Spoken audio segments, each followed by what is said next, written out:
وسلام على عباده الذين اصطفى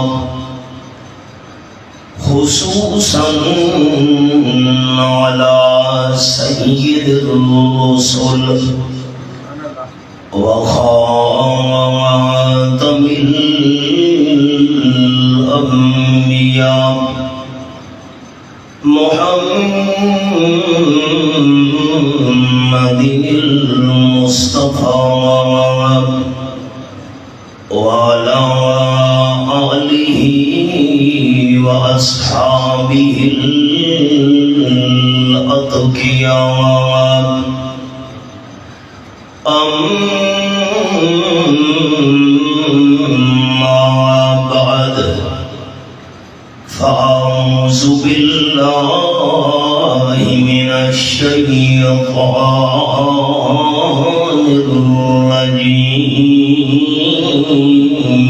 الرجيم بسم الله الرحمن الرحيم ألف لام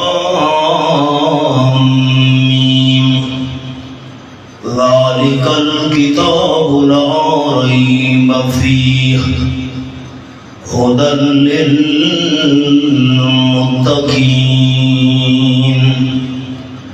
سبحان ربك رب العزة عما يصفون وسلام على المرسلين والحمد لله رب العالمين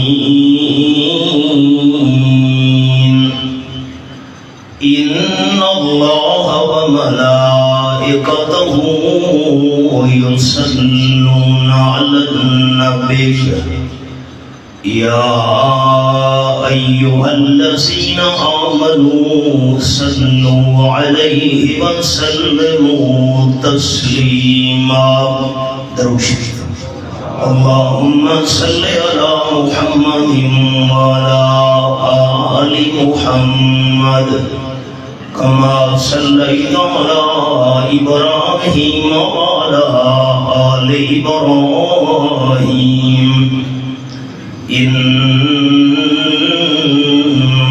حميد مجيد اللهم بارك على محمد وعلى آل محمد كما باركت على إبراهيم وعلى آل إبراهيم إنك حميد مجيد قابل سب احترام ذی قدر علماء کرام ذی وقار سامعین بزرگوں بھائیوں دوستوں عزیز ساتھیوں اجالے اپنی یادوں کے ہمارے ساتھ رہنے دو اجالے اپنی یادوں کے ہمارے ساتھ رہنے دو نہ جانے کس گلی میں زندگی کی شام ہو جائے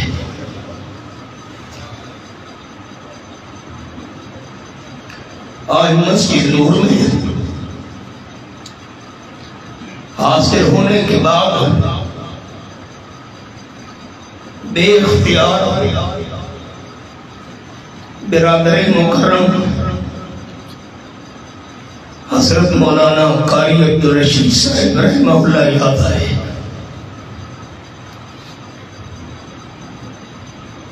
سن 1995 سے لے کر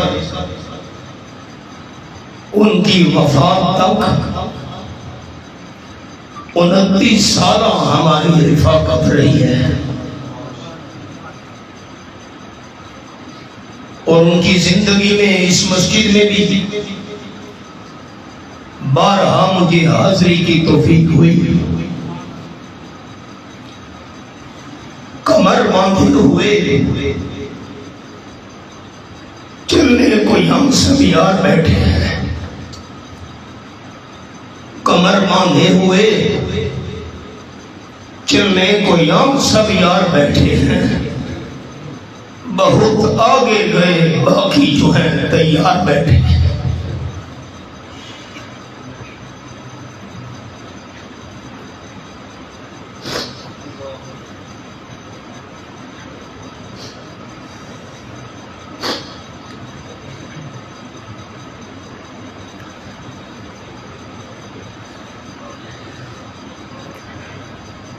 ہمارے پاس حضرت قاری صاحب کے لیے مغفرت کی دعاؤں کے علاوہ اور کوئی سرمایہ نہیں.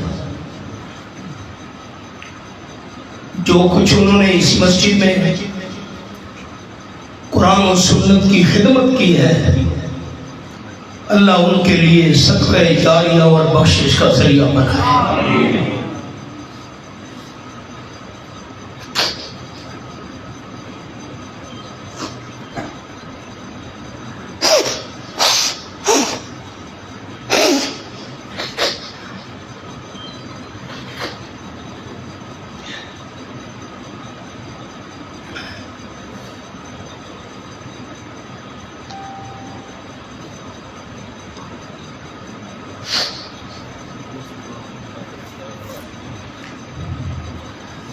اللہ حضرت قاری صاحب کی رحلت کے بعد پھر اللہ کریم نے نوجوان عالم دین حضرت مولانا حمزہ ندیم صاحب کی شکل میں آپ کو ایک خوبصورت موتی عطا کیا ہے. ذالک فضل اللہ یؤتیہ من یشاء. انہوں نے تسلسل کے ساتھ قرآن مجید کے درس کا آغاز کیا. سورۃ البقرہ مکمل ہو چکی ہے اور مجھ نالائق کو حکم دیا کہ میں اس موقع پر آ کر آپ کے سامنے اس سورت کا خلاصہ عرض کروں. سچی بات ہے، یہاں بیٹھ کر اور پہنچ کر حضرت قاری عبدالرشید صاحب کو یاد کر کے میرا دل بڑا دکھی ہے.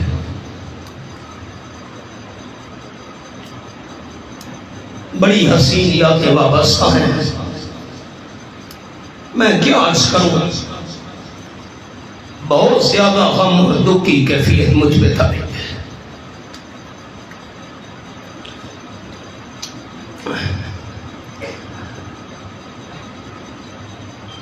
مجلس تو ہے بڑی علمی، میں کوشش کروں گا کہ آسان انداز میں چند باتیں آپ کے سامنے عرض کروں. اس سورت کا نام ہے سورۃ البقرہ.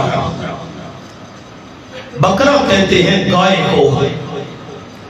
اس سورت کا نام اس لیے سورۃ البقرہ ہے، اللہ نے اس سورت کے اندر گائے کا ایک چھوٹا سا قصہ بیان کیا ہے. دوسری بات،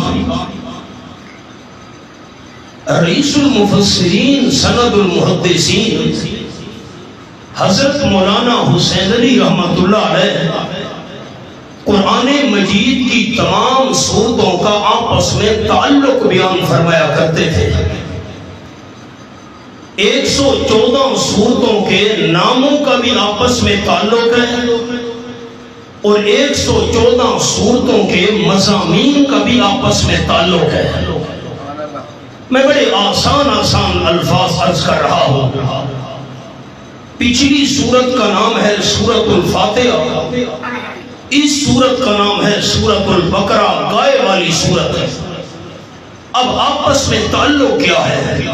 اب ذرا قرآن پاک کا نسخہ دیکھیے. میں تلاوت کرتا ہوں سورۃ فاتحہ میں سے. فرمایا بسم اللہ الرحمن الرحیم ایاک نعبد، اے اللہ ہم تیری ہی عبادت کرتے ہیں اور تیری ہی عبادت کرتے رہیں گے۔ اگلی سورت کا نام سورۃ البقرہ۔ ہم نے اللہ سے وعدہ کیا لا نعبد البقرہ کما عبدت الیہود، جیسے یہودیوں نے بکرا گائے کی عبادت کی، ہم گائے کی عبادت نہیں کریں گے بلکہ ایاک نعبد، صرف تیری ہی عبادت کریں گے۔ اگلی سورت دیکھیے، کوئی صفحہ کھول لیں، سورۃ آل عمران۔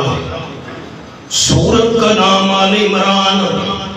ہم نے اللہ سے وعدہ کیا لا نعبد آل عمران کما عبدت النصارى، جیسے عیسائیوں نے آل عمران کی عبادت کی، ہم آل عمران کی عبادت نہیں کریں گے بلکہ ایاک نعبد، صرف تیری ہی عبادت کریں گے۔ اگلی سورت کا نام سورۃ النساء۔ کوئی صفحہ کھول لیں آپ، سورۃ النساء۔ نساء کا معنی عورتیں۔ ہم نے وعدہ کیا اللہ ثم نؤدی بعد ذلک حقوق النساء، صرف تیری ہی عبادت کریں گے، یہودیوں کی طرح بکرا گائے کی عبادت نہیں کریں گے، عیسائیوں کی طرح آل عمران کی عبادت نہیں کریں گے۔ اس کے بعد النساء، نساء کا معنی عورتیں، جتنی بھی عورتیں ہیں تمام کے حقوق بھی ضرور ادا کریں گے۔ والدہ ہے، بیٹی ہے، بہن ہے یا بیوی ہے، النساء تمام عورتوں کے حقوق بھی ضرور ادا کریں گے۔ اگلی سورت کا نام سورۃ المائدہ۔ مائدہ کا معنی دسترخوان۔ اے اللہ جب ہم تیری ہی عبادت کریں گے، بکرا گائے اور آل عمران کی عبادت نہیں کریں گے، النساء تمام عورتوں کے حق بھی ادا کریں گے۔ اب اللہم ربنا انزل علینا مائدۃ من السماء، اللہ ہمارے اوپر، مائدہ کا معنی دسترخوان، اللہ ہمارے اوپر آسمان سے رحمت کا مائدہ اور دسترخوان نازل فرما۔ اگلی سورت، سورت کا نام سورۃ الانعام۔ انعام کا معنی جانور۔ اب میری طرف دیکھیں سارے بزرگ، سارے دوست، توجہ کیجئے گا۔ انعام کا معنی جانور۔ اللہ نے فرمایا رحمت کا مائدہ مانگنے والوں، رحمت کا دسترخوان مانگنے والوں، انی منزلها، بے شرط اللہ تجعلوا لغیر اللہ من الحرث والانعام نصیبا، میں اللہ رحمت کا مائدہ اور دسترخوان آسمان سے تم پر نازل کروں گا، لیکن شرط یہ ہے انعام، جانوروں میں سے، انعام کا معنی جانور، جانوروں میں سے، کھیتیوں میں سے غیر اللہ کے حصے نہ نکالنا، حصے صرف جانوروں میں سے میں اللہ کے نام کے نکالنا۔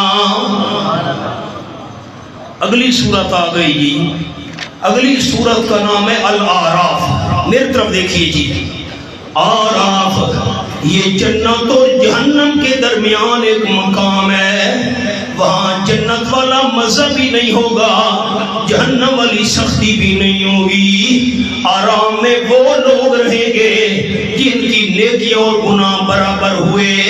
اللہ نے فرمایا رحمت کا مائدہ مانگنے والوں، رحمت کا دسترخوان نازل کروں گا، انعام جانوروں میں سے غیروں کے حصے نہ نکالنا، صرف مائدہ نہیں، میں اللہ تمہیں آرام سے نکال کر جنت میں داخل کروں گا۔ اگلی سورت سورۃ الانفال۔ کوئی صفحہ کھول لیں آپ، سورۃ الانفال۔ انفال نفل کی جمع مال غنیمت۔ میری طرف دیکھیے گا، دشمنان اسلام کے ساتھ جہاد ہوا، ان کا جو جہاد کے بعد مال قبضے میں آیا اس کو کہتے ہیں الانفال، مال غنیمت۔ اللہ نے فرمایا، جملہ سنیے میری طرف دیکھ کر سارے دوست، آرام سے نکال کر جنت میں داخل کرنا یہ تو قیامت کے بعد کا معاملہ ہے، میں تمہیں دنیا میں بھی انفال دوں گا، مال غنیمت دوں گا، لیکن شرط یہ ہے سورۃ توبہ، شرک سے توبہ کر لو۔ اگلی سورت کا نام پڑھیے سورۃ یونس، اور شرک سے توبہ ویسے کرنا جیسے یونس علیہ السلام کی قوم نے سچی توبہ کی تھی۔ یہ ایک انداز میں نے آپ کو سنا دیا، حضرت مولانا حمزہ ندیم صاحب مسلسل درس قرآن میں آپ کو یہ انداز سناتے رہیں گے، نمونہ میں نے آپ کو سنا دیا۔ اب آئیے، یہ تو میں نے نام کا تعلق بتایا، اللہ ہم صرف تیری ہی عبادت کریں گے، بکرا گائے کی عبادت نہیں کریں گے۔ اب سورۃ فاتحہ دیکھیے، سورۃ فاتحہ کے اندر ہم نے اللہ سے دعا مانگی، اہدنا الصراط المستقیم۔ دیکھیے قرآن دیکھنا بھی ثواب ہے، جیسے قرآن کانوں سے سننا عبادت ہے، زبان سے پڑھنا عبادت ہے، آنکھوں سے قرآن کی زیارت کرنا بھی عبادت ہے۔ ہم نے دعا مانگی اہدنا الصراط المستقیم، اللہ میں سیدھا راستہ دکھا۔ اللہ نے سورۃ البقرہ میں فرمایا ذالک الکتاب لا ریب فیہ، یہ قرآن سیدھا راستہ ہے۔ سیدھا راستہ مانگ رہے ہو، یہ قرآن ہے، جس میں کوئی شک نہیں، یہ کتاب صراط مستقیم ہے۔ پھر سورۃ فاتحہ کو دیکھیے، تین اللہ نے جماعتیں بیان کی ہیں سورۃ الفاتحہ میں، صراط الذین انعمت علیہم، اللہ ان لوگوں کے راستے پر ہمیں چلا جن پر تو نے انعام کیا، ایک۔ نمبر دو، غیر المغضوب علیہم، جن پر تیرا غضب نازل ہوا ان کے راستے پر نہ چلانا۔ نمبر تین، ولا الضالین، جو گمراہ ہو گئے اللہ ان کے راستے پر ہمیں نہ چلانا۔ میری تین انگلیاں دیکھیے، تین جماعتیں جن پر اللہ نے انعام کیا ایک، جن پر اللہ نے غضب کیا دو، جو گمراہ ہو گئے تین۔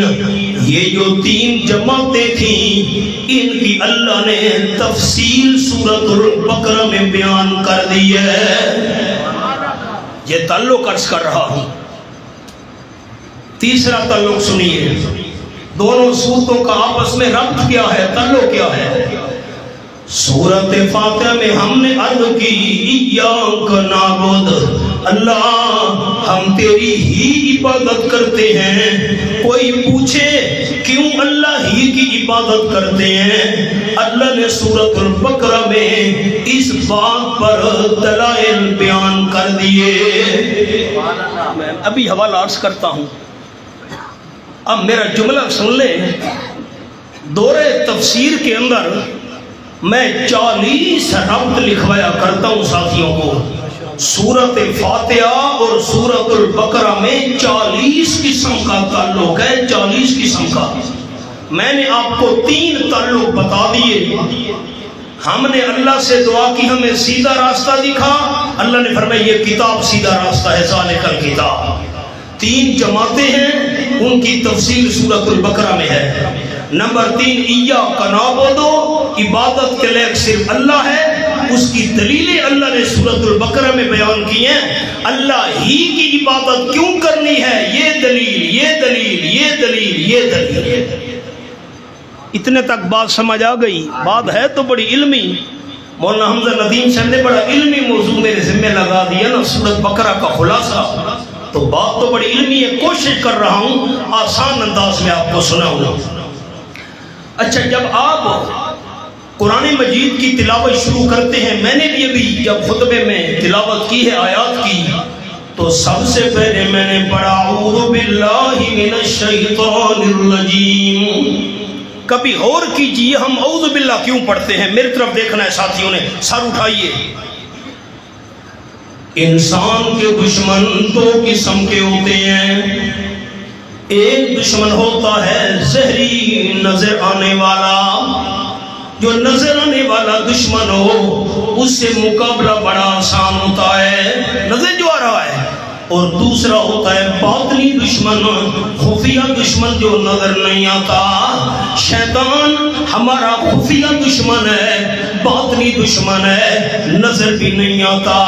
اور نمبر دو، جان کا دشمن نہیں، مال کا دشمن نہیں، اولاد کا دشمن نہیں، ہماری سب سے قیمتی چیز ایمان کا دشمن ہے. نظر بھی نہیں آتا ہے بھی قیمتی چیز ایمان کا دشمن. میری طرف دیکھیے گا، میرا لفظ یاد رکھنا ہے دوستوں نے. دشمن کا مقابلہ کرنے کے لیے ہتھیار کی ضرورت ہوتی ہے. فرمایا بندہ جب قرآن پاک کی تلاوت کرنے لگے سب سے پہلے پڑھنا ہے اعوذ باللہ من الشیطان الرجیم. شیطان دشمن کا مقابلہ کرنے کے لیے اعوذ باللہ ہتھیار ہے. میں آپ کے لیے دعا کروں گا، میرا وعدہ ہے. میں اللہ کے گھر میں باوضو بیٹھا ہوں، لیکن آپ مجھے ہتھیار کا لفظ اونچا سنائیں گے، میں ان کے لیے دعا کروں گا. شیطان دشمن کا مقابلہ کرنے کے لیے اعوذ باللہ کیا ہے؟ اونچا اونچا اعوذ باللہ کیا ہے؟ پھر ایک مرتبہ اعوذ باللہ کیا ہے؟ اگلا جملہ دیکھنا میری طرف. ہم نے اعوذ باللہ پڑھی، ہتھیار دکھایا، شیطان بھاگ گیا. ہو سکتا ہے حملہ کرنے کے لیے دوبارہ شیطان قریب آ جائے. فرمایا بندہ اب پڑھ بسم اللہ الرحمن الرحیم. شیطان کا مقابلہ کرنے کے لیے اعوذ باللہ ہتھیار ہے اور بسم اللہ اللہ کی رحمت کی دیوار ہے. رحمت کی دیوار کے اندر آ گئے ہو، اب شیطان حملہ نہیں کر سکتا. قرآن پڑھتے جاؤ، نیکیوں سے جھولی بھرتے جاؤ. تعلق سمجھ آ گیا؟ دو لفظ یاد رکھیے گا، میری زندگی کا کوئی پتہ نہیں. قاری صاحب چلے گئے، ہم نے بھی چلا جانا ہے. اعوذ باللہ ہتھیار ہے اور بسم اللہ اللہ کی رحمت کی دیوار ہے. دیکھیے اب سورۃ البقرہ، الف لام میم. میں اس کی فضیلت بھی آپ کو بتا دوں، میری طرف دیکھیے گا. مضمون تو بڑا لمبا ہے، مولانا حمزہ صاحب اس واسطے پوری رات چاہیے. چند اشارے آپ کو سناتا جاتا ہوں. آپ صلی اللہ علیہ وسلم نے فرمایا من قرأ حرفا من کتاب اللہ فَلَهُ بِهِ حَسَنَةٌ وَالْحَسَنَةُ بِعَشْرِ أَمْثَالِهَا أَوْ كَمَا قَالَ النَّبِيُّ صلی اللہ علیہ وسلم. جو بندہ قرآن پاک کے ایک حرف کی تلاوت کرے اللہ اسے 10 نیکیاں عطا کرتا ہے. آپ صلی اللہ علیہ وسلم نے مثال دی ہے الف لام میم. ایک حرف نہیں، الف الگ ہے، لام الگ ہے، میم الگ ہے. امام الانبیاء صلی اللہ علیہ وسلم سمجھا گئے بندہ قرآن پاک کی تلاوت کرے الف لام میم اللہ اسے 30 نیکیاں عطا کر دیتا ہے. عجیب بات یہ ہے الف کا کیا معنی، لام کا کیا معنی، میم کا کیا معنی، ان حرفوں کا معنی اللہ کے بغیر کوئی بھی نہیں جانتا. منڈی والے بھائیوں، آپ کے لیے تحفہ پیش کر رہا ہوں، میرا تحفہ قبول کیجئے گا. وہ کیسے؟ اگر کوئی بندہ آپ پر سوال کرے، بندہ قرآن کی تلاوت کرے، معنی نہیں آتا، ثواب کیسے ملے گا؟ سوال تو سنیں. بندہ قرآن کی تلاوت کرے، معنی نہیں آتا، پھر ثواب سے محروم ہے نا. آمنہ کے لال صلی اللہ علیہ وسلم نے مثال الف لام میم کی دی ہے ثواب کے لیے، جن حرفوں کا معنی اللہ کے بغیر کوئی نہیں جانتا. تاجدار مدینہ صلی اللہ علیہ وسلم سمجھا گئے بندہ قرآن پاک کی تلاوت کرے الف لام میم مانا بندے کو نبی آئے اللہ ثواب سے پھر بھی دامن بھر دیتا ہے۔ ماشاءاللہ ٹھیک ہو گیا۔ اگلا جملہ، یہ نسخہ ہے قرآن پاک کا۔ قرآن پاک کے حرفوں کی تعداد 3 لاکھ سے بھی زیادہ ہے۔ جو بندہ ایک بار پورے قرآن پاک کی تلاوت کرے اللہ اسے 30 لاکھ سے بھی زیادہ نیکیاں عطا کر دیتا ہے۔ اگلی بات، اور بندہ قرآن پاک کو سمجھے۔ مولانا حمزہ ندیم صاحب، قاری صاحب، مفتی عبدالواحد صاحب رحمۃ اللہ علیہ، یہ جو درس قرآن کا سلسلہ آپ کی مسجد میں جاری ہے، اس محنت کا مقصد ہے قرآن سیکھنا اور سکھانا۔ میرا جملہ غور سے سنیے گا، 2 باتیں عرض کرتا ہوں۔ آپ صلی اللہ علیہ وسلم نے فرمایا، میرے صحابہ کرام مجھے یہ بتاؤ، اگر کوئی بندہ صبح کی نماز پڑھنے کے بعد مدینہ طیبہ کی منڈی میں چلا جائے، وہاں جا کر کاروبار شروع کر دے، اشراق کی نماز سے پہلے پہلے واپس آ جائے، ٹائم ہی نہیں لگتا۔ جب فجر کا وقت ختم ہوتا ہے تقریباً 10-12 منٹ کے بعد اشراق کا وقت شروع ہو جاتا ہے۔ میں 15 منٹ کہہ رہا ہوں مثال کے لیے، مثال واسطے قاری صاحب 15 منٹ۔ ایک بندہ صبح کی نماز پڑھنے کے بعد مدینہ شریف کی منڈی میں چلا گیا، اشراق سے پہلے پہلے 10-15 منٹ میں کاروبار کر کے 2-3 سرخ اونٹنیاں نفع میں لے کر آیا۔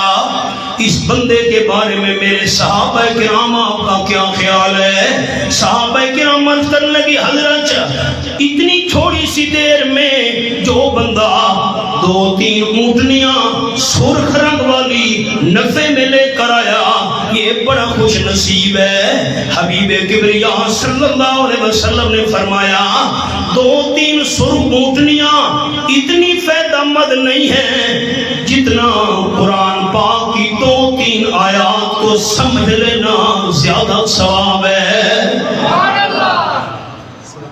اور حدیث سنیے، آپ صلی اللہ علیہ وسلم نے فرمایا، یہ مولانا حمزہ ندیم صاحب کے لیے 2 حدیثیں سناتا ہوں۔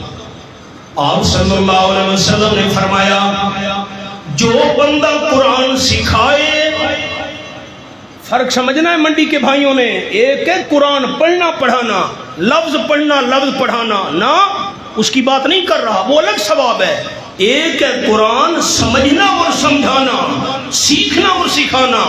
معنی کیا ہے، مطلب کیا ہے، مفہوم کیا ہے قرآن پاک کا، یہ درس قرآن کی اس لیے محنت کی جا رہی ہے۔ آپ نے فرمایا، جو بندہ قرآن پاک کی ایک آیت دوسرے کو سکھائے، سمجھائے، معنی مطلب بتائے، اللہ اسے 100 رکعت مقبول نوافل کا ثواب عطا کرتا ہے۔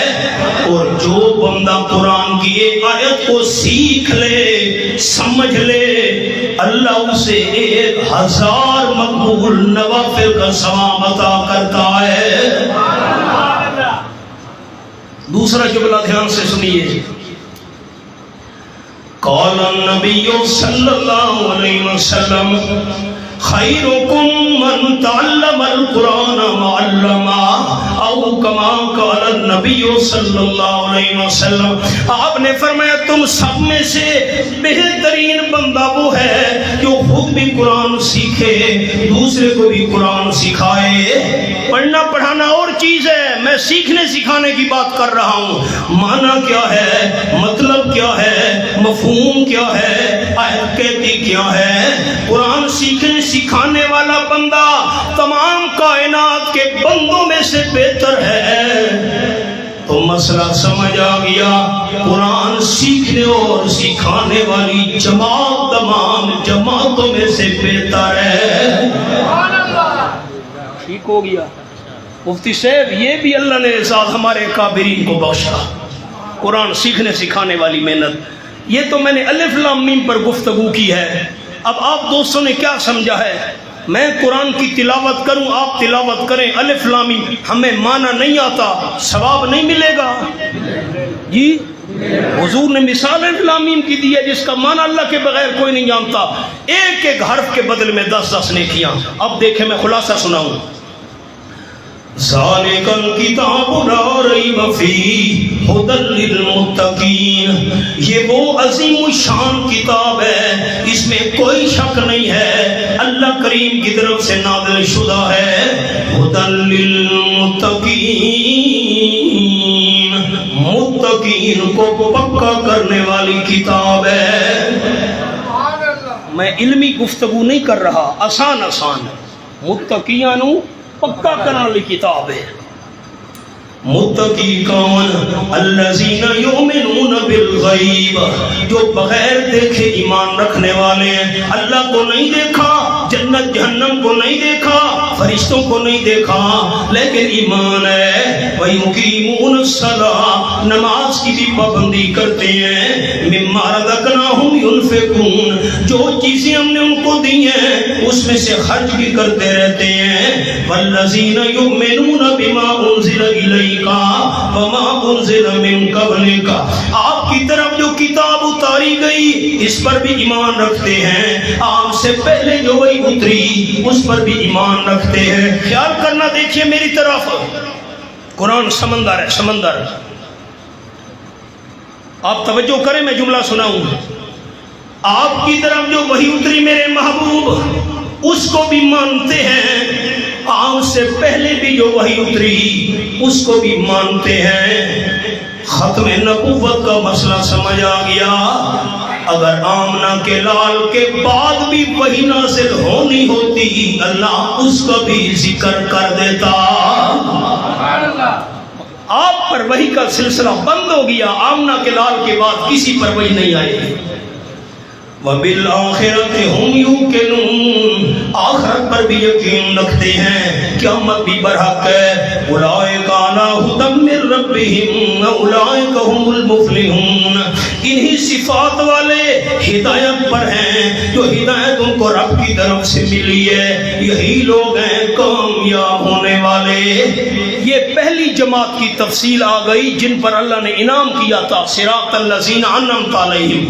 آگے ان الذین کفروا، اب میں خلاصہ سنا رہا ہوں، دوسری جماعت کا ذکر آ گیا، جنہوں نے کفر پر اڑ گئے، ضد کی ہے، اللہ نے ان پر مہر لگا دی ہے، وہ ایمان نہیں لائیں گے۔ یہ دوسری جماعت آ گئی، جو کفر پر اڑ گئے، ایمان نہیں لائیں گے، اللہ نے مہر لگا دی ان پر، یہ غیر المغضوب علیہم کی تفصیل آ گئی۔ وَمِنَ النَّاسِ مَن يَقُولُ، آگے دیکھیے آگے، کیونکہ ایک ایک لفظ تو بیان کرنا مشکل ہے۔ وَمِنَ النَّاسِ مَن يَقُولُ آمَنَّا بِاللَّهِ، تفصیل تو مولانا حمزہ سے بیان کر چکے آپ کے سامنے کافی عرصے سے، یہ تیسری جماعت کی تفصیل آ گئی۔ میری طرف دیکھیے گا، میری 3 انگلیاں، انعام یافتہ لوگ جن پر غضب ہوا، کفر پر اڑ گئے۔ نمبر 3 وَلَضَّالِّينَ، گمراہ منافق لوگ۔ عجیب بات ہے، عجیب بات سنیے، جن پر انعام ہوا اللہ نے اتنی تفصیل ان کی بیان نہیں کی، جن پر غضب ہوا کفار کی اتنی تفصیل بیان نہیں کی۔ جو تیسری گمراہ لوگوں کی جماعت تھی، منافقین کی، اللہ نے زیادہ تفصیل بیان کی ہے، کیونکہ ہر دور میں خطرہ منافق سے زیادہ ہوا کرتا ہے۔ مولانا حمزہ ندیم صاحب کو اللہ نے توفیق دی، بیان کی آپ کو سننے کی۔ سورۃ التوبہ میں جب یہ پہنچیں گے نا، سورۃ التوبہ میں انشاءاللہ آپ کو 63 نشانیاں بتائیں گے منافقین کی۔ سورۃ التوبہ میں اللہ نے 63 نشانیاں بیان کی ہیں منافقین کی۔ 63، کیوں؟ خطرہ منافقین سے زیادہ ہوتا ہے۔ اپنے تو اپنے ہوئے، مخالف تو مخالف ہوئے، جو اندرونی دشمن ہوتا ہے نا وہ زیادہ نقصان پہنچایا کرتا ہے۔ آگے آئیے، اب تفصیل بڑی ہے۔ مثلهم كمثل الذي استوقد نارا. میری طرف دیکھیے، میں جملہ سناؤں. 3 جماعتیں تھیں، مومنین، کفار، منافقین. اللہ نے 2 جماعتوں کی مثال بیان کی. کفار کی مثال بیان کی، منافقین کی مثال بیان کی. مومنوں کی مثال بیان نہیں کی، یہ تو اپنے تھے. کافروں کی مثال بیان کی. خلاصہ سنیے، میری طرف دیکھیے گا. اللہ نے فرمایا ایک بندہ آگ جلائے، آس پاس روشنی ہو جائے، دور والے آئیں روشنی سے فائدہ اٹھا جائیں، اور جو قریب بیٹھے ہیں اللہ ان کی نظر لے جائے، نگاہ ختم ہو جائے، وہ کیسے فائدہ اٹھائیں گے؟ میرے محبوب نے آگ جلائی، اسلام کی دعوت شروع کی، چراغ روشن کیا، قریب والے محروم رہ گئے. حبشے والا بلال فیض پا گیا. حسن بصرہ، بلال الحبش، صہیب روم سے خاک مکہ، ابو جہل ایجب العجبیس. حضرت صہیب روم سے آیا، حضرت بلال حبشہ سے آیا، دور والے فیض پا گئے. چراغ جل رہا ہے، قریب والے محروم رہ گئے. اپنی اپنی قسمت. منافقین کی اللہ نے آگے مثال دی. فائدہ دیکھتے ہیں تو ذرا ایمان کے قریب ہو جاتے ہیں، کوئی مصیبت آئے پھر ایمان سے دور ہونا شروع ہو جاتے ہیں. 3 جماعتوں کی تفصیل بیان کرنے کے بعد اب خیال، یا ایھا الناس اعبدوا ربکم الذی خلقکم والذین من قبلکم لعلکم تتقون. ابھی آپ کو جملہ سنایا، ایاک نعبد، اللہ ہم تیری ہی عبادت کرتے ہیں. کیوں؟ اللہ نے دلیلیں بیان کی ہیں، میں اللہ ہی کی عبادت کیوں کرنی ہے. یا ایھا الناس، اے لوگوں، اعبدوا ربکم، عبادت کرو صرف اپنے پروردگار کی. کیوں؟ الذی خلقکم، جس اللہ نے تمہیں پیدا کیا، والذین من قبلکم، ان کو بھی پیدا کیا جو تم سے پہلے تھے. باپ دادا کو بھی پیدا کرنے والا اللہ. اب جملہ خیال سے سنیے گا، تمہیں پیدا کرنے والا میں اللہ، تمہارے باپ دادا کو پیدا کرنے والا میں اللہ، تو عبادت کے لائق بھی صرف اللہ. آگے تفصیل میں نہیں جا رہا، تفصیل بڑی ہے. الذی جعل لکم الارض فراشا، وہ اللہ جس نے تمہارے لیے زمین کو بچھونا بنا دیا، بستر بنا دیا. والسماء بناء، آسمان کو چھت بنا دیا. وانزل من السماء ماء، اور اللہ نے بلندی سے رحمت کا پانی نازل کر دیا، بارش والا. فاخرج به من الثمرات رزقا لکم، بارش کے پانی کے ذریعے مختلف میوے اللہ نے نکالے تمہارے کھانے کے لیے. اب میری طرف دیکھنا ہے، سر اٹھائیے. تمہیں پیدا کرنے والا اللہ، تمہارے باپ دادا کو پیدا کرنے. اب آپ نے اللہ کا نام لینا ہے، میں جب بات ختم کروں سارے دوست تیار رہے. تمہیں پیدا کرنے والا اللہ، تمہارے باپ دادا کو پیدا کرنے والا اللہ. نمبر 3 خیال کیجئے گا، زمین کو بچھونا بنانے والا اللہ. نمبر 4 آسمان کو چھت بنانے والا اللہ. بارش نازل کر کے مختلف میوے اگانے والا اللہ. تو عبادت کے لائق بھی صرف. میرا سوال ہے آپ دوستوں پر، یہ جو سارے کام ہیں، پیدا کرنا ہمیں، باپ دادا کو، زمین کو فرش بنانا، بچھونا بنانا، آسمان کو چھت بنانا. میرا سوال خیال سے سنیے گا سارے دوست. آسمان کو چھت بنانا، بارش نازل کرنا، بارش کے ذریعے میوے نکالنا، اللہ کے بغیر یہ کام کون کر سکتا ہے؟ نہیں، ایسا میں نہیں سننا چاہتا. میرا میاں والی کا سفر تو دیکھ، یہ کام اللہ کے بغیر کون کر سکتا ہے؟ اگر یہ کام اللہ کے بغیر کوئی نہیں کر سکتا تو عبادت کے لیے بھی اللہ کے بغیر کوئی ہو سکتا؟ اللہ نے 4 بار اس صورت میں مسئلہ توحید کو بیان کیا. میری انگلیاں دیکھیے 4. کوئی آپ سے پوچھے سورۃ البقرہ کا خلاصہ کیا ہے؟ سورۃ البقرہ کا خلاصہ ہے 4 مضمون: توحید، رسالت، جہاد، انفاق۔ جہاد کہتے ہیں جان قربان کرنے کو، اور بندہ جان قربان نہیں کر سکتا جب تک مال قربان کرنے کی عادت نہ ہو۔ انفاق کہتے ہیں اللہ کی راہ میں مال خرچ کرنا۔ یہ میری 4 انگلیاں۔ سورۃ البقرہ کے اندر اللہ نے کتنے مضمون بیان کیے؟ 4: توحید، رسالت، جہاد، انفاق۔ اور 4 دفعہ اللہ نے مسئلہ توحید کا ذکر کیا ہے۔ ایک یہ مقام ہے اعبدوا ربکم، عبادت صرف اللہ کریم کی کرو، غیبانہ پکار صرف اللہ کریم کی کرو، غیبانہ پکار بھی عبادت ہے۔ ذرا دوسرا پارہ کھولیے جی ساتھی، دوسرا پارہ کھولیں۔ تفصیل بڑی ہے، اب کیا کریں۔ یہ میرے پاس صفحہ 31 ہے، میرے پاس صفحہ 31 ہے۔ یہاں انداز دیکھیے، یہ آیت نمبر 162 کے بعد 163 ہے۔ وَإِلَٰهُكُمْ إِلَٰهٌ وَاحِدٌ، مل گیا دوستوں کو؟ وَإِلَٰهُكُمْ إِلَٰهٌ وَاحِدٌ، یہ دوسری بار سورۃ البقرہ میں دوسری بات توحید کا ذکر۔ وَإِلَٰهُكُمْ إِلَٰهٌ وَاحِدٌ، تمہارا معبود ایک معبود ہے، لا الہ الا ہوں، اللہ کے بغیر کوئی بھی عبادت کے لائق نہیں۔ هو الرحمن الرحیم، اللہ کیوں الہ ہے؟ اللہ کے بغیر کوئی الہ نہیں ہے، اس لیے کہ سب سے بڑا مہربان اللہ، نہایت رحم کرنے والا صرف اللہ، تو عبادت کے لائق بھی صرف اللہ۔ میری طرف دیکھیے، میں ایک جملہ سناؤں، نیچے نہیں دیکھنا، مہربانی آپ کی۔ آپ کے دور میں جو مخالفین تھے، چاہے وہ مکہ والے تھے یا یہود و نصارہ، 3 قسم کا شرک تھا ان کے اندر۔ کون سا جملہ عرض کیا؟ سبق یاد کرنا، یہ تو سبق ہے نا، یہ تقریر نہیں ہے۔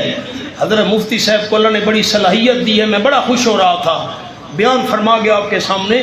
حضرت نے تقریر کی ہے، میں تو سبق پڑھا رہا ہوں۔ ان کے اندر 3 قسم کا شرک تھا۔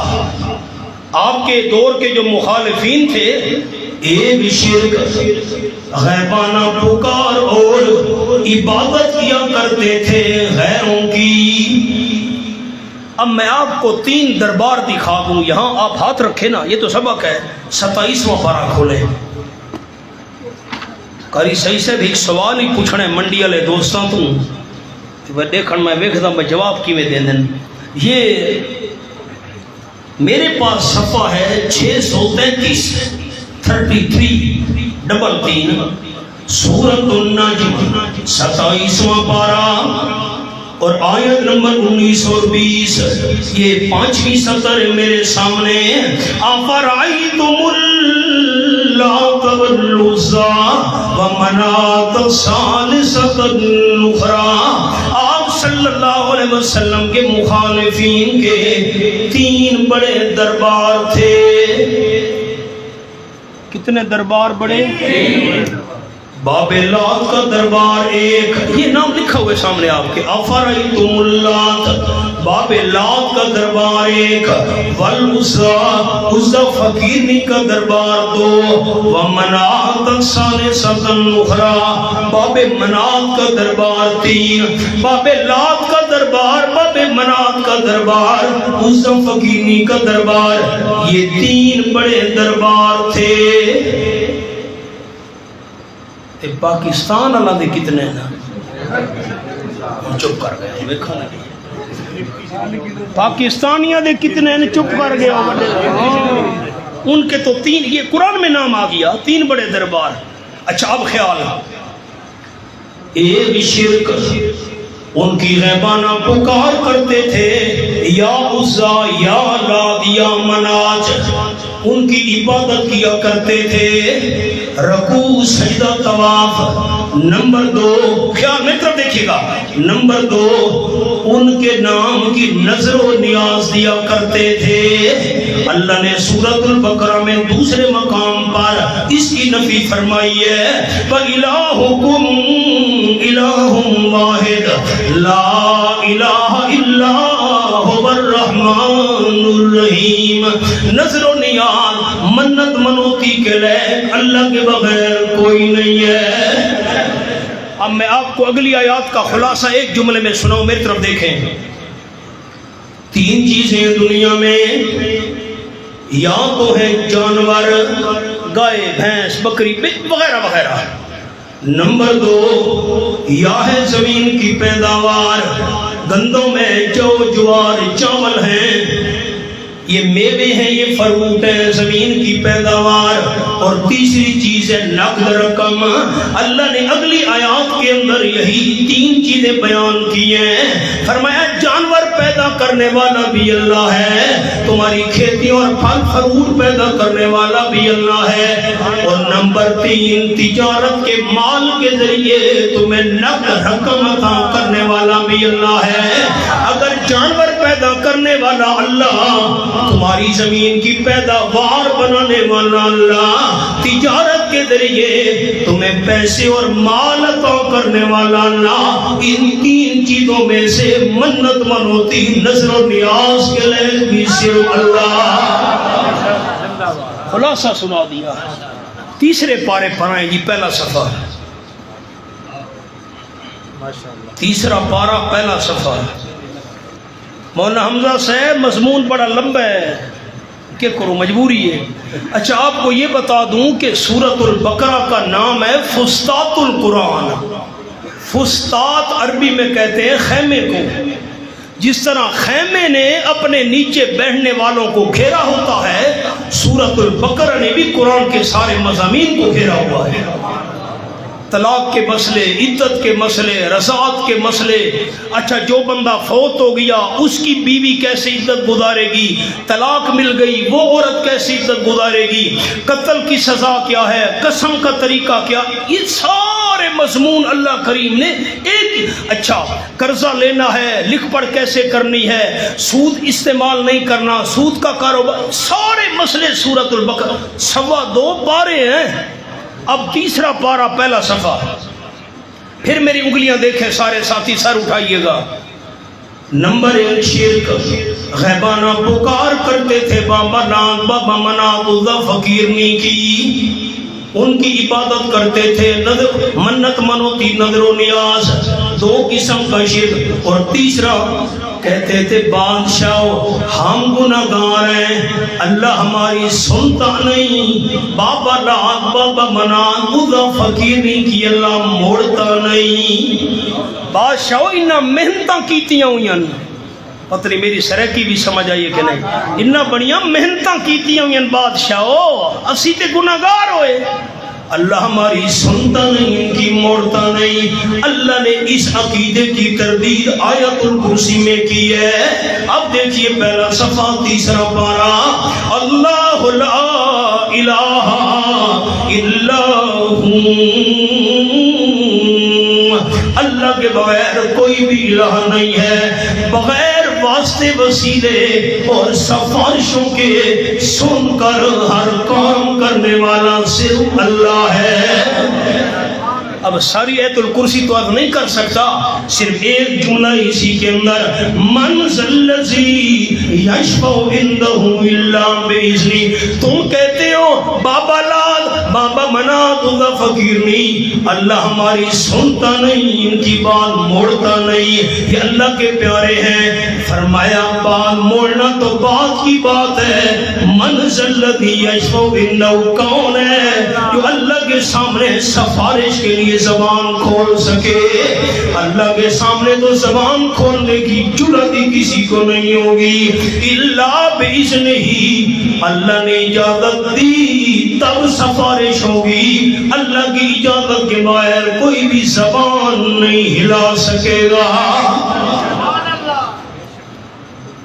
چوتھے نمبر پر مسئلہ توحید بیان کیا، بالکل آخری رکوع دیکھیں، سورۃ البقرہ مکمل ہو رہی ہے۔ یہ میرے پاس صفحہ 60 آخری رکوع، بالکل آخری رکوع، للہ ما فی السماوات و ما فی الارض، للہ ما فی السماوات و ما فی الارض۔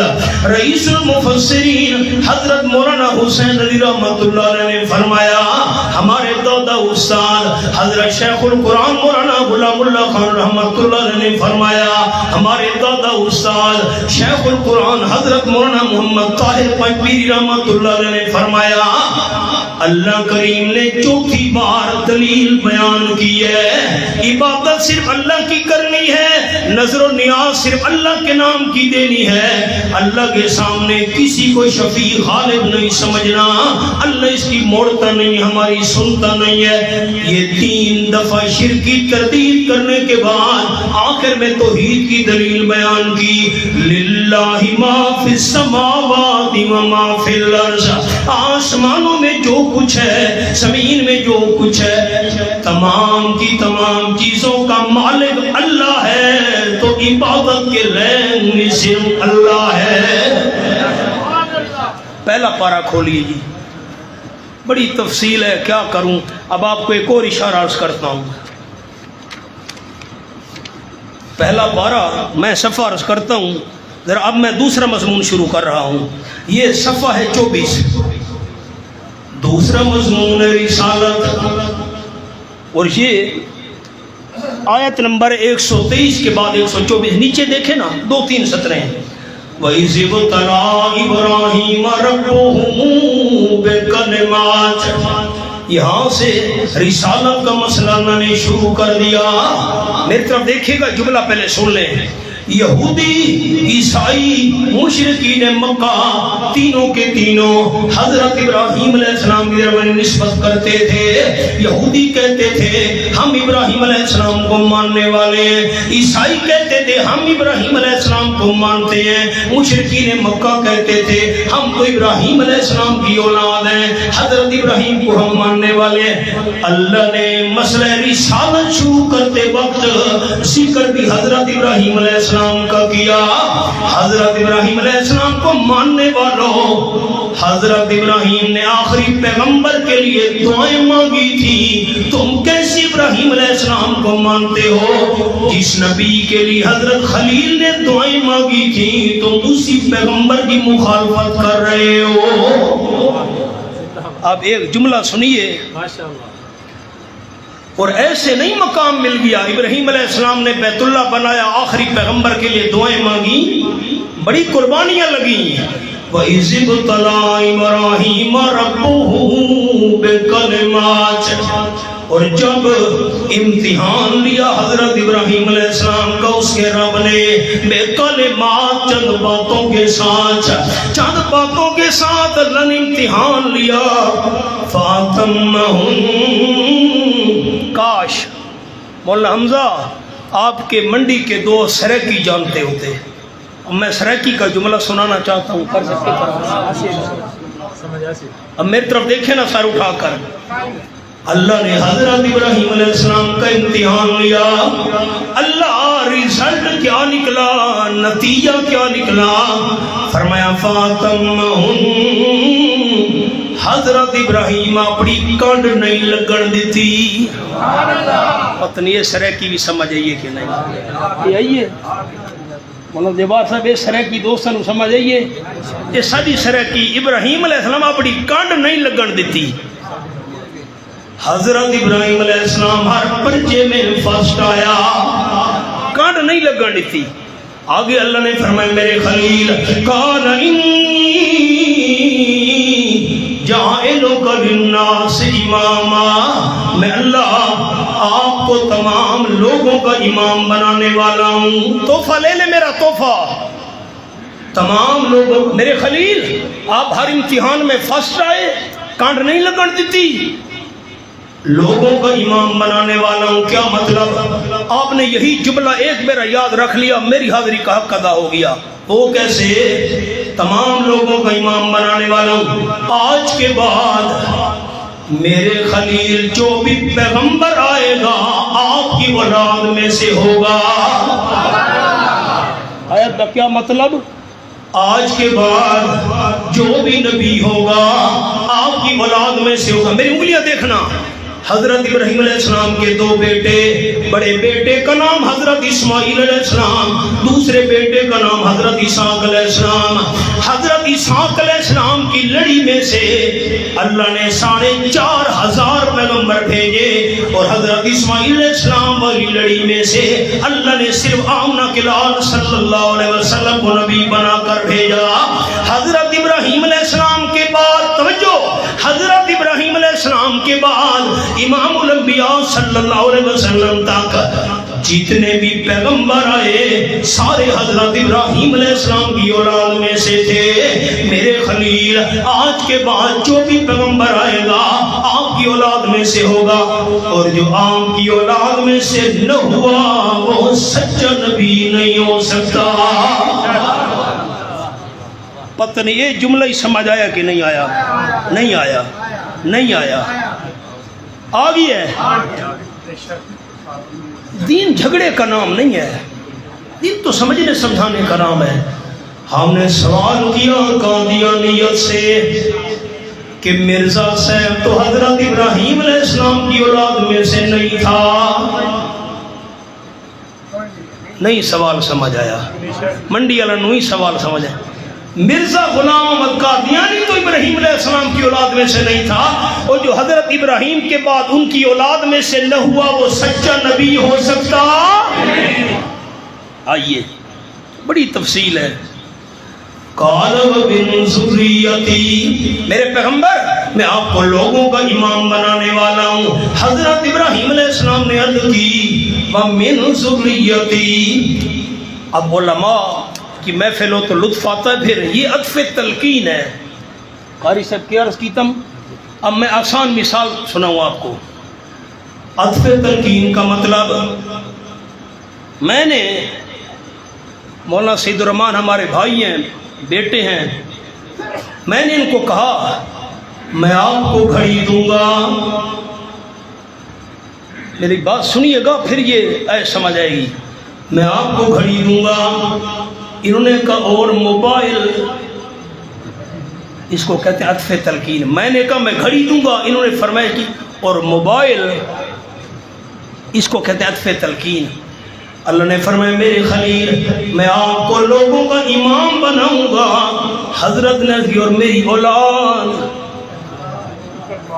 اولاد نال وعدہ کوئی نہیں، آپ کی اولاد میں سے جو ظالم ہوا اس کے ساتھ میرا وعدہ نہیں. یہ عطف تلقین ہے.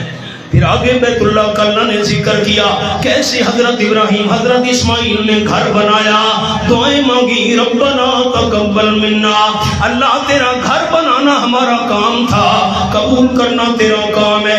اللہ گھر تو ہم نے بنا دیا، اس گھر کو آباد کرنے والا آخری پیغمبر بھی بھیج. ابراہیم علیہ السلام دعائیں مانگ رہے ہیں اور تم مخالفت کر رہے ہو، یہودی عیسائی اور مشرکین مکہ. بڑی تفصیل ہے. دوسرا پارہ شروع ہو رہا ہے، ذرا دیکھیں ابتدا. دو اللہ کریم نے شبہات کے جواب دیے. میری طرف دیکھیے، آپ کو چھوٹا سا جملہ سناؤں، بڑا آسان. آپ صلی اللہ علیہ وسلم مکہ مکرمہ میں تھے. جن خوش نصیب دوستوں نے حج کیا ہے یا عمرہ کیا ہے انہوں نے مدینہ طیبہ میں مسجد قبلتین بھی دیکھی ہوگی. دو قبلوں والی مسجد، باقاعدہ وہ محراب بنے ہوئے ہیں. اب میری طرف دیکھیں، میں جملہ سناؤں. آپ صلی اللہ علیہ وسلم مکہ مکرمہ میں جب عبادت کرتے تھے، ایسے یہ جملہ سمجھنے والا ہے، ایسے بات نہیں سمجھ آئے گی آگے. آپ صلی اللہ علیہ وسلم مکہ مکرمہ میں ایسے عبادت کرتے تھے کہ خانہ کعبہ بھی سامنے ہوتا تھا، بیت المقدس بھی سامنے ہوتا تھا، اسی رخ پر. عجیب بات، جب آپ مدینہ طیبہ پہنچے، مدینہ طیبہ میں خانہ کعبہ الٹ طرف ہے، بیت المقدس الٹی طرف ہے، دونوں آپس میں الگ الگ ہیں. اب کیا کریں؟ آپ صلی اللہ علیہ وسلم نے بیت المقدس کے رنگ کر کے نماز پڑھنا شروع کر دی. مکہ میں تو ممکن تھا وہ دونوں قبلے ایک. دیکھیں اب میں یہاں بیٹھا ہوں, یہ دیوار بھی میرے سامنے ہے اور وہ سامنے جو سین ہے وہ بھی میرے سامنے ہے. اگر میں اس طرف رخ کر لوں, دیکھیں اس طرف اگر میں رخ کر لوں, چلو یہ کھڑکیاں تو سامنے ہے لیکن سین تو سامنے نہیں ہے. لیکن اس طرف رخ کیا, یہ دیوار بھی سامنے ہے, سین بھی سامنے ہے. مکہ میں تو ممکن تھا دونوں قبلے سامنے ہوتے, مدینہ میں تو الٹ ہے. آپ نے عبادت بیت المقدس کی طرف منہ کر کے کرنا شروع کر دی. 17 مہینے آپ نے بیت المقدس کی طرف منہ کر کے نماز پڑھی. اللہ نے فرمایا میرے حبیب اب آپ اپنا رخ کعبہ شریف کی طرف پھیر لے. کیوں؟ آسمانی کتابوں میں نشانی لکھی ہوئی تھی, میرا آخری پیغمبر 2 قبلوں والا ہوگا.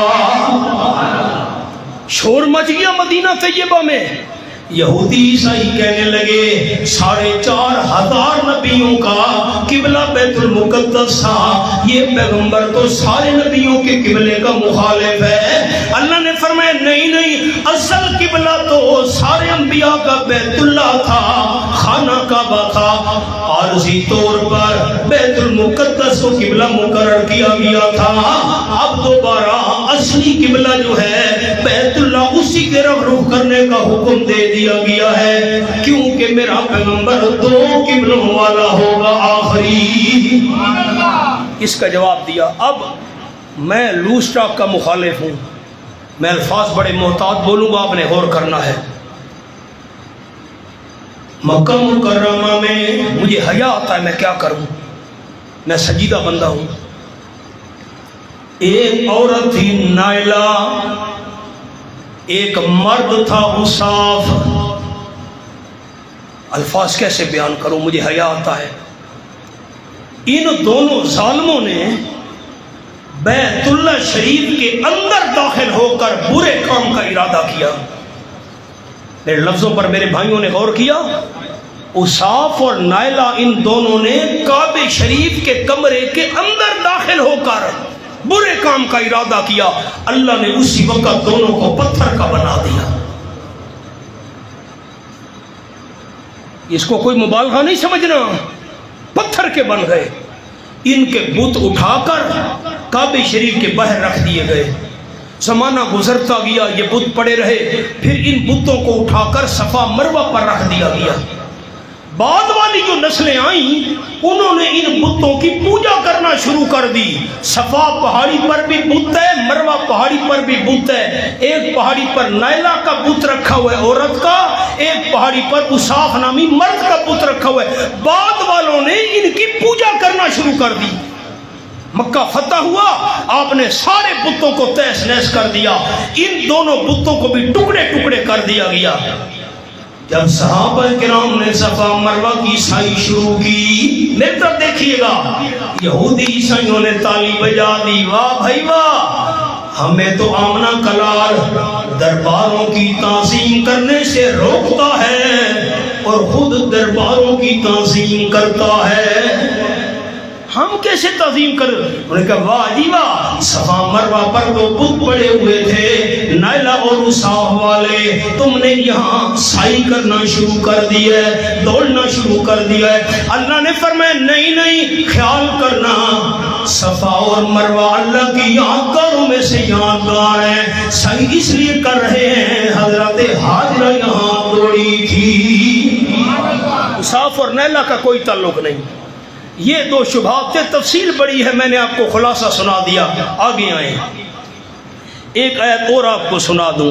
یہ دوسرا پارہ نا, ایک صفحہ الٹائیں نا, صفحہ 31. ان الذین, پہلی سطر, ان الذین یکتمون ما انزلنا من البینات والہدی. یہ سن لیں سارے ساتھی, یہ میں بڑے ادب سے عرض کر رہا ہوں. عام جو بندہ ہوتا ہے نا, عام بندہ, کاروباری ہے, تاجر ہے, ملازم ہے, وغیرہ وغیرہ, مزدور ہے, عام بندے کی توبہ کی 2 شرطیں ہیں. مولوی صاحب کی توبہ کی 3 شرطیں ہیں. ہاں, معاملہ ہمارے لیے بڑا سخت ہے. ایک آدمی سے غلطی ہو گئی، اللہ مجھے معاف کر دے، آئندہ نہیں کروں گا، 2 شرطیں پوری۔ اور جس نے حق کا مسئلہ چھپایا اس مولوی کی توبہ کی 3 شرطیں۔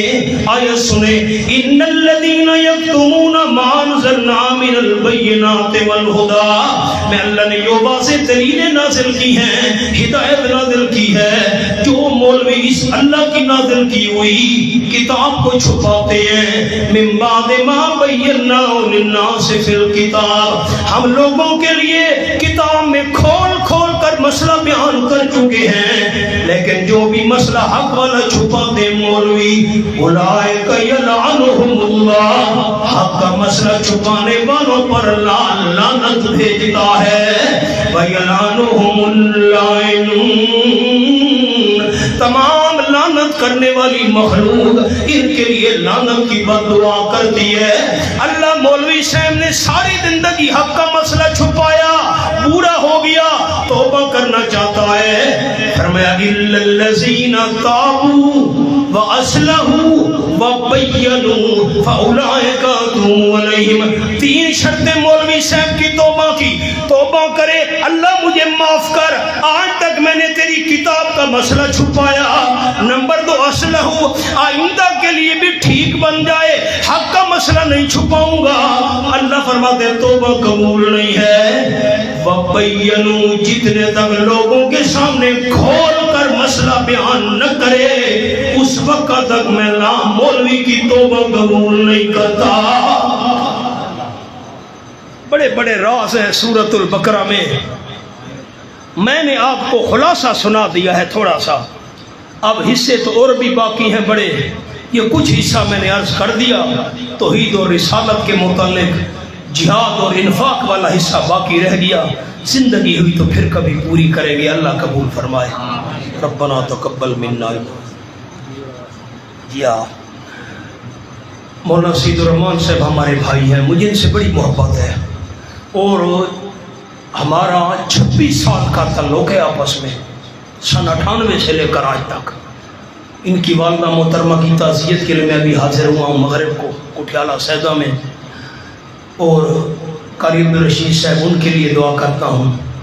اللہ حمزہ ندیم صاحب، اللہ ان کو مزید درس قرآن کے سلسلہ کو جاری اور سائے رکھنے کی توفیق دے۔ آپ کے لیے دعا کرتا ہوں۔ تو مسجد کے جو ہمارے خدمت کرنے والے دوست ہیں ان کے لیے، صدر صاحب کے لیے، کمیٹی کے لیے بڑی حسین یادیں وابستہ ہیں آپ کی اور ہماری۔ اللہ قریبی سے درس قرآن کے سلسلے کو جاری و ساری رکھے۔ قاری صاحب کی والدہ محترمہ حضرت قاری عبدالرشید صاحب، اللہ ان کی مغفرت کاملہ فرمائے، اعلیٰ درجات سے اللہ مالا مال فرمائے، اور تعزیز ہمیشہ ہمیشہ کے لیے قرآن و سنت کی بہار اس مسجد میں جاری و ساری۔ اللہم وفقنا لما تحب وترضى، ربنا تقبل منا انك انت السميع العليم وتب علينا انك انت التواب الرحيم۔ صلی اللہ تعالی علی خیر خلقہ سیدنا محمد وآلہ وصحبہ اجمعین۔